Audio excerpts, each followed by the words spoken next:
Hi there! If you're having a tough time opening files from apps on your iPhone, don't sweat it, I've got your back.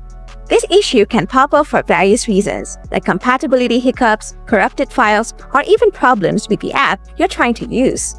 But no worries, I'm going to walk you through some easy fixes together. Solution 1. Restart the app. First, close the app you're using by swiping up from the bottom of your screen to bring up the app switcher.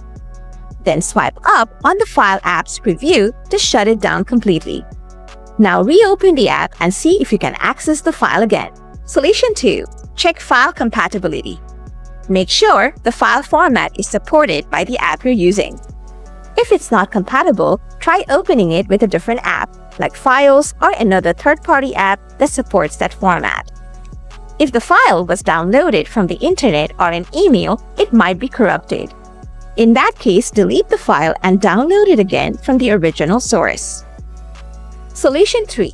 Check storage and offload the File app. Open the Settings app on your iPhone. After that, scroll down until you find the option for General, then tap on iPhone Storage. First, let's optimize your storage. Make sure you have at least 5 GB of free space available.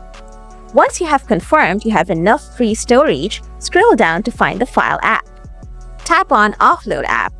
Next, tap Offload again to confirm your choice. After that, select Reinstall app.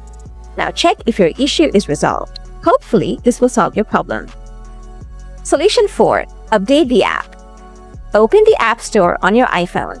Tap on your profile icon located at the top right corner. Scroll down to check if there are any updates available for the app. If you see an update, just tap Update next to the app to get the latest version.